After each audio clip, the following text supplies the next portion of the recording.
Irmãos, graça e paz, mais uma vez em nome de Jesus. Vamos dar continuidade aí ao nosso estudo, da carta aos Romanos. Então a gente começou, a partir da semana passada, a entrar nesse assunto que é Romanos. E eu quero, alguns estão vindo aqui, não estavam na semana passada, então talvez não pegaram a pregação do Murilo, e eu quero só continuar, porque é exatamente isso que acontece aqui no capítulo 2. Então Paulo continua a sessão que ele começou no capítulo 1. E eu quero trazer mais uma vez a sua relembrança sobre por que Paulo está escrevendo a carta de Romanos. Paulo mais uma vez está aproveitando a oportunidade para falar do Evangelho. E é exatamente isso que Paulo fez em todas as suas cartas. Toda oportunidade era aproveitada por Paulo para pregar o Evangelho. O que Paulo vai falar na carta aos Romanos? Sobre o Evangelho. E o Evangelho, lembre-se disso, é a melhor notícia do mundo.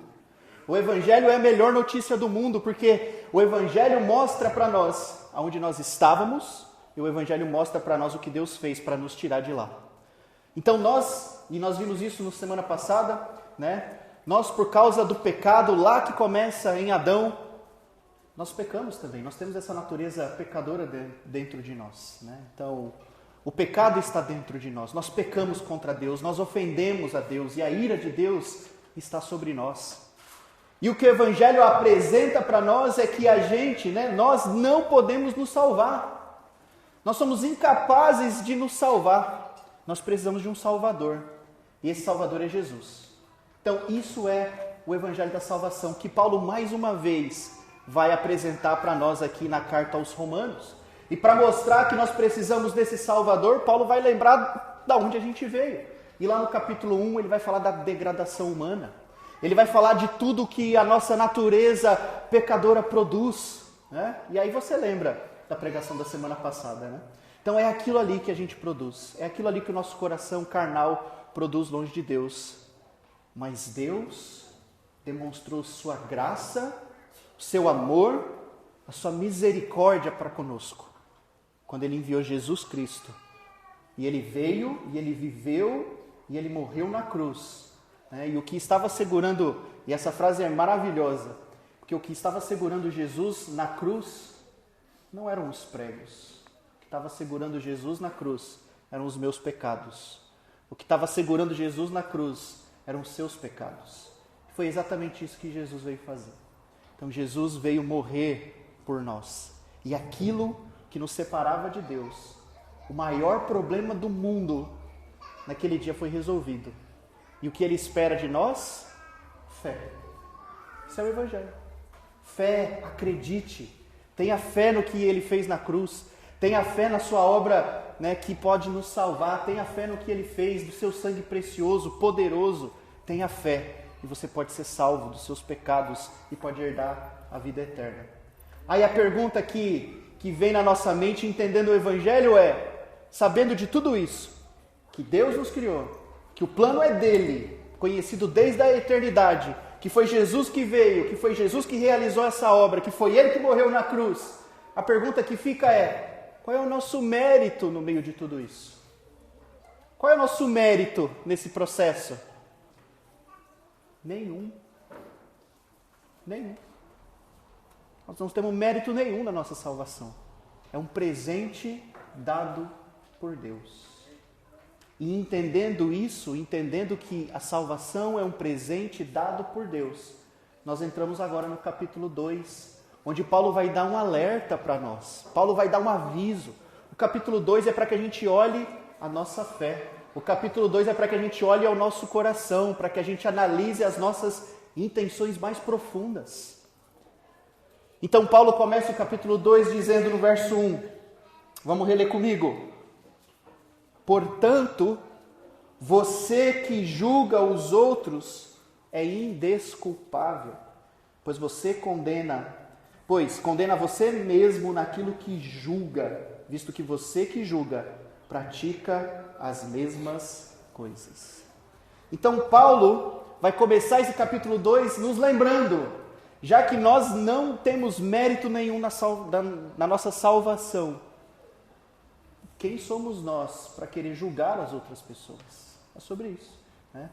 E o contexto da carta, quando você for estudar, né? Então, os romanos eram uma igreja que tinha ali uma pluralidade de irmãos, judeus e gentios, precisando viver juntos, em harmonia.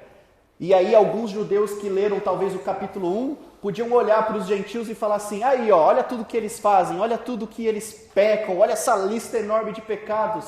E Paulo agora, como se falasse para os judeus, e vai dizer assim, você vai julgar eles? É você que vai querer sentar na cadeira de Deus para exercer o juízo? Você que pratica as mesmas coisas? Esse é um alerta, irmãos, para o nosso coração. Esse é um alerta para como a gente vai viver a nossa fé. E esse é um alerta, nesse capítulo, sobre o que de fato Deus espera de nós, né? E eu peço a sua atenção para que a gente possa se atentar aí aos pontos. Então, o primeiro ponto, do verso 1 ao verso 5, Paulo vai mostrar para nós que por causa da nossa natureza pecadora e que nós não nos salvamos, nós precisamos de um Salvador, nós somos incapazes de fazer um julgamento justo. Somos incapazes. Então, nesse primeiro trecho, Paulo vai falar do julgamento injusto. E quem faz esse julgamento injusto? Nós. Nós fazemos esse julgamento injusto quando nós olhamos e condenamos as outras pessoas. Porque a gente não consegue, a gente não sabe o que passa no coração de cada um. É impossível, eu não sei o que passa na intimidade do seu coração. Só Deus sabe disso. Então Paulo, nesse trecho, vai nos alertar sobre o perigo de fazer isso. Porque quando estamos julgando alguém, nós estamos julgando a nós mesmos. Então esse é o perigo. Essa base que nós usamos para julgar os outros, Paulo está alertando, isso vai ser usado contra nós. Então isso é um alerta. Essa parte aí entre o verso 1 e 5, Paulo está condenando, né, a nossa hipocrisia humana. E quando a gente lê os evangelhos, não foi exatamente isso que Jesus condenou? Várias vezes, quando ele era confrontado lá com os fariseus, os mestres da lei, que eram fáceis em reconhecer o pecado dos outros, mas eram tão tardios em olhar os seus próprios pecados e se arrepender disso, né? Lembra de uma oração que Jesus cita, né, de um fariseu dizendo, Senhor, obrigado, porque eu não sou como ele, né? Obrigado, porque eu não sou como ele. Então, é exatamente esse alerta que Paulo está reafirmando, não é esse tipo de fé que Deus espera de nós. Enquanto o coletor de impostos do outro lado estava orando e dizendo, Senhor, nem sou digno de olhar para o céu. Nem sou digno de chamar o Senhor de Deus. Nem sou digno disso. Olha que diferença de atitude. Olha que diferença de coração. E é esse coração que Deus espera de mim, que Deus espera de você. Então precisamos tomar cuidado quando nós usamos a nossa Bíblia, né, para poder pregar o Evangelho, para não usar ela apenas para ver o pecado dos outros. Mas a gente precisa olhar para o nosso coração, né? Então, o que Paulo está nos desafiando aqui é fazer um raio-x espiritual da nossa vida, né? Então nós entramos lá no raio-x para ver se às vezes tem algum osso quebrado, né, e a gente poder consertar. Então Paulo está nos desafiando a entrar nessa máquina espiritual, né, a fazer uma avaliação da nossa fé, para que a gente possa caminhar corretamente diante da presença de Deus. E aí no verso 4, Paulo vai trazer um alerta interessante. Então, nós não podemos nos basear no nosso julgamento injusto, nós temos que nos lembrar do verso 4 que diz, ou será que você despreza as riquezas da bondade, da tolerância e da paciência dele, não reconhecendo que a bondade de Deus leva ao arrependimento? Então Paulo nessa sessão vai ajudar os seus ouvintes e vai nos ajudar a lembrar também, a lembrar que ele vai destacar a paciência de Deus, ele vai destacar a bondade de Deus, ele vai destacar a misericórdia de Deus que espera pacientemente o arrependimento das pessoas, com paciência o arrependimento. E me faz lembrar também que quando nós vamos pregar o Evangelho, né, e é interessante esse verso 4, a ferramenta que nós temos que usar é pregar mostrando a bondade de Deus, mostrar a misericórdia de Deus que é expressado na cruz de Cristo. Não pregar através do medo, não pregar através do terrorismo, porque tem muitas pessoas aí fora que dizem que acreditam em Deus e podem de fato até acreditar, mas se o medo funcionasse, esse prédio estava cheio de gente. Se o medo funcionasse, aqui não teria espaço para colocar tanta cadeira, né? Então nós temos que ajudar as pessoas, né, a entender que é conhecendo profundamente a misericórdia de Deus que Deus exerceu na vida dela, na nossa vida, é isso que vai fazer com que ela se arrependa. É isso que vai fazer com que ela queira conhecer Jesus. É isso que vai fazer com que ela se entregue a Cristo. É reconhecendo essa grande misericórdia, essa grande graça que é expressado na cruz de Cristo. E Paulo vai terminar no verso 5 agora, dando um alerta para aqueles que, mesmo depois de ter entendido tudo isso, do verso 1 a 4, ainda insistem em julgar os outros. Ele diz assim no verso 5: contudo, por causa do seu coração obstinado e sem arrependimento, você está acumulando ira contra você mesmo para o dia da ira de Deus, quando se revelará o seu justo julgamento. Então, mais um alerta de Paulo, mostrando de novo para os seus ouvintes, se mesmo sabendo disso, se mesmo tendo esse conhecimento de que esse julgamento justo pertence a ele, não é o nosso papel julgar, mas pregar o Evangelho, a gente continuar insistindo no erro, nós estamos acumulando sobre nós a ira dele. E que isso vai ser usado contra nós. Então, olha só, mais um alerta. Então, entendendo a nossa falha em fazer esse julgamento justo, né? Então o nosso julgamento é injusto, a segunda parte do texto é o verso 6 ao verso 11, onde Paulo vai mostrar para nós, de fato, quais são os princípios então da justiça divina. Se a justiça, se o juízo pertence a Deus, quais são os parâmetros que ele vai usar para esse julgamento? Vamos reler o verso 6 ao verso 11, que diz assim: Deus retribuirá a cada um conforme o seu procedimento. Ele dará vida eterna aos que, persistindo em fazer o bem, buscam glória, honra e imortalidade. Então aqui nós temos o primeiro grupo de pessoas, né? Então, para aqueles que estão buscando glória, que estão buscando a glória de Deus, né? Estão buscando honra, estão buscando a imortalidade, estão persistindo em fazer o bem, esses vão receber a graça e a misericórdia de Deus.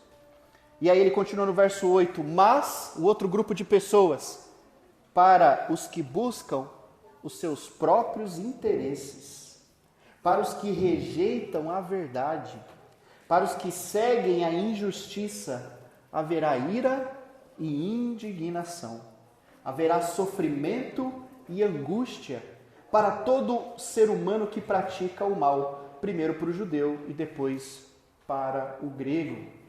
Então esse outro grupo de pessoas, eles estão ignorando a verdade. E quem é a verdade? Jesus. Eles ignoram a verdade. Eles ignoram os mandamentos. Eles ignoram a graça. Eles ignoram o sacrifício de Cristo. O que eles vão receber? Eles vão receber ira, injustiça, né, que segue a injustiça, e vai haver indignação. Né? A ira de Deus vai estar sobre eles. Olha que perigo. Então esses dois grupos, aonde nós estamos? Né? E esse grupo que vai receber a ira de Deus também se inclui, como no primeiro bloco, aquelas pessoas que se dizem cristãs, que aceitaram o Evangelho, mas em vez de pregar estão julgando as pessoas.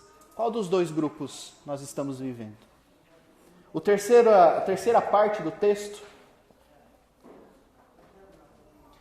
só relembrando aqui o verso 11, né, que Paulo termina dizendo que Deus não faz acepção de pessoas, mas ele vai julgar de forma justa, sem favoritismo, se baseando na ação de cada um. E isso para os judeus era um tapa, né, porque eles entendiam que eles eram o povo escolhido de Deus e de fato eram na velha aliança. Então, e eles achavam que só pelo fato de serem judeus, só pelo fato de terem sangue judeu, eles iam ser salvos. E Paulo está explicando aqui, não é isso que vai salvar vocês. Não é o seu sangue, não é a sua nacionalidade, não é o fato de você ser judeu. O que vai salvar vocês é a fé que você tem no Evangelho. É a fé que você tem no que Cristo fez na cruz. É isso que vai salvar vocês da ira de Deus. E por fim, Paulo, agora, no verso 12 ao verso 16, ele vai falar um pouco sobre a lei e a consciência.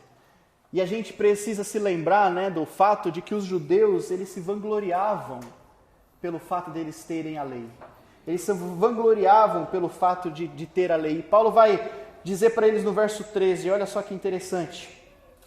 No verso 13, Porque não são os que ouvem a lei que são justos diante de Deus, mas os que praticam a lei é que serão declarados justos. Então eles tinham a lei, mas eles não obedeciam a lei. E para nós é o mesmo alerta. Quantos de nós, às vezes, nós temos a Bíblia, nós lemos a Bíblia, mas a gente não pratica o que a Bíblia mostra para nós, não é? A Bíblia é o livro mais lido, até hoje, mais lido, mais copiado, mais impresso, mais distribuído no mundo. Porque, infelizmente, a gente às vezes está copiando as mesmas práticas do judeu. A gente se alegra, eu sou cristão, eu estou na religião certa, eu estou na igreja certa, eu tenho a Bíblia. Mas será que a gente está praticando de fato a palavra de Deus? Será que a gente está colocando ela em prática? Ou a gente só está guardando ela ali no nosso bolso, na nossa bolsa? A gente está evitando praticar. Então o que vale é o que a gente vive. O que vale é a prática. Então se a gente conhece o Evangelho, mas não pratica, não vale de nada. Então mais um alerta mostrando para onde a nossa fé precisa caminhar. Ela precisa caminhar com base no conhecimento da palavra de Deus. E ela precisa caminhar com base na prática da palavra de Deus. Precisamos colocar em prática aquilo que nós aprendemos, né? Então não era a posse da lei que ia salvá-los, era a obediência. Você pode ter 30 Bíblias na sua casa e a gente pode acabar no inferno. Então é conhecer a palavra de Deus e praticá-la, colocá-la em prática todos os dias da nossa vida. Porque às vezes, e é exatamente essa luta espiritual que a gente precisa ter, de evitar sermos religiosos, fariseus, né, legalistas, às vezes a gente pode pensar assim, eu venho na igreja todo domingo de manhã, eu venho na igreja, eu acordo cedo, eu participo da ceia, eu participo da oferta, e mesmo assim a gente pode estar desagradando a Deus. Então olha o risco que a gente corre. Então precisamos analisar a nossa fé, precisamos analisar o nosso coração, para se de fato estamos caminhando para a vontade de Deus. E aí no verso 16, Paulo vai dizer no verso 16, vamos reler o 15 e o 16 para entender o contexto. Mostram que as exigências da lei estão gravadas no coração dele, disso dão testemunho também a sua consciência e os pensamentos deles, ora acusando-os, ora defendendo-os. Isso tudo se verá no dia em que Deus julgar os segredos dos homens, por meio de Jesus Cristo, conforme o meu evangelho declara.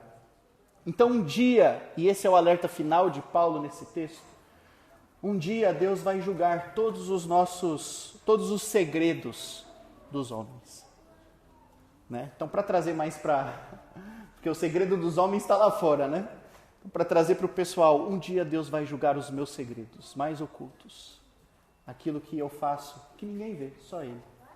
Então um dia Deus vai julgar esses pensamentos, essas ações ocultas. E isso é um alerta para nós. Porque se um dia a gente sabe que vai passar por isso, né, o alerta é para que a gente hoje se volte para Deus. Para que a gente se arrependa de verdade. Para que a gente entenda o nosso papel que Deus nos colocou aqui nesse mundo. Né? E a aplicação desse texto é exatamente isso. Então esse texto nos ajuda a lembrar a nossa posição diante de Deus. Nós não fomos chamados para sentar na cadeira de Deus, para julgar as pessoas. Né? Nós não fomos chamados para isso. Nós fomos convocados, nós fomos chamados para sermos pregadores da verdade. Nós fomos chamados para anunciar esse evangelho que salva as pessoas. O que cada pessoa vai fazer mediante essa mensagem que ela vai receber é uma decisão pessoal de cada um. Mas nós somos chamados para poder proclamar essa mensagem para as pessoas. Da misericórdia de Deus que foi revelada em Jesus Cristo, crucificado na cruz por nós, que viveu e que morreu para pagar os nossos pecados. Né? Então, ao invés de julgar as pessoas, vamos pregar o amor de Jesus para elas. E entender que esse é o papel de Deus. Né? Porque Ele sonda, Ele vê o que cada um tem no íntimo. E é usando isso que Ele vai julgar cada um. E nós continuamos aqui, firmes no Evangelho, firmes na Palavra de Deus, firmes na nossa comunhão, firmes em obedecer a palavra e principalmente em pregar essa palavra para as pessoas. Não existe outra verdade. Não existe outro caminho. Não existe plano B. Existe Jesus Cristo. E a palavra de Deus é clara em dizer que aqueles que não conhecem e aqueles que não recebem Jesus vão ser punidos pelos seus pecados. Então nós temos uma tarefa muito grande. E se a gente focar tanto nisso, e se a gente colocar todos os nossos esforços na pregação do Evangelho, a gente não vai ter tempo para ficar julgando as pessoas. E a gente vai deixar com que Deus cuide disso. Então pense sobre isso, medite sobre isso.